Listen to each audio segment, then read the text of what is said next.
Hello everyone, welcome back. We are now on module 12, Shinrin Yoku, which translates to forest bathing.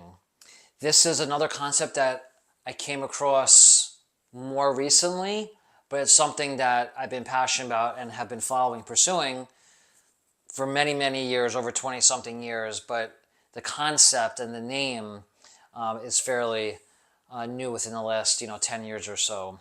And so the definition of forest bathing is a practice or process of therapeutic relaxation where one spends time in a forest or natural atmosphere focusing on sensory engagement and to connect with nature.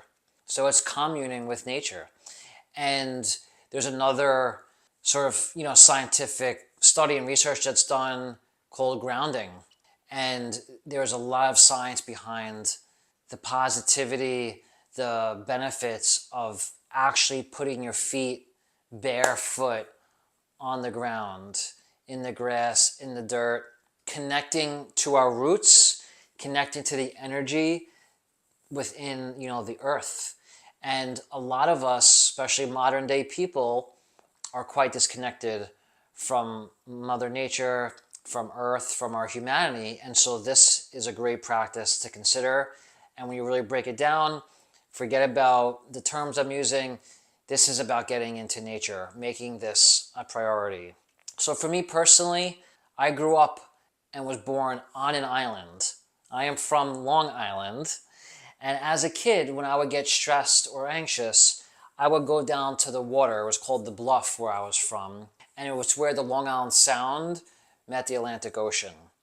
And I would go there with my journal and I would write little poems, and it would immediately wash away a lot of my fear, anxiety, worry, just by being by the water, being in the woods and the trees and sitting on the dirt. And that is when I started to say to myself, okay, there's something to getting away from, the TV screen and getting out of the house, getting out of the car, all of the modern day amenities that we take so much pride in, we're so accustomed to. There's nothing wrong with them, but they need to be balanced out with Mother Nature, our true sort of nature as animals, in a sense. We've gotten pretty disconnected from that. So this process, this practice of forest bathing is bringing us back into nature and showing the benefits of that. And so I continued my pursuit of nature and my passion for it. In high school, I got recruited to play lacrosse in college, and I could have stayed on the East Coast where nature was not as, important and embedded in the culture.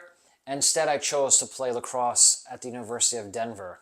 And the main reason why I chose that school was the Rocky Mountains. When I went out there for my official recruiting trip and met with the coach before choosing what college, I remember flying into Denver International Airport and just seeing the Rocky Mountains all around me.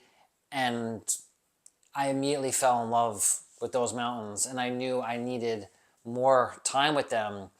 And instead of staying on the East Coast, which is nothing wrong with that, I decided to go to school in Colorado and immerse myself in the Rocky Mountains. And I hiked over glaciers and rivers and mountains. And then I continued the pursuit once more. I eventually moved back east, and then in 2011, I moved out to California. And again, one of the main reasons, besides career pursuit and all that, was nature.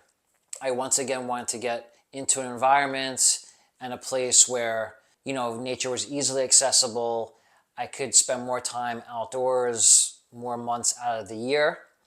And that led me eventually to living in Santa Monica and living 6 blocks from the beach and the Pacific Ocean. So in my childhood, I was right along the Atlantic Ocean, and then as an adult, I was along the Pacific Ocean.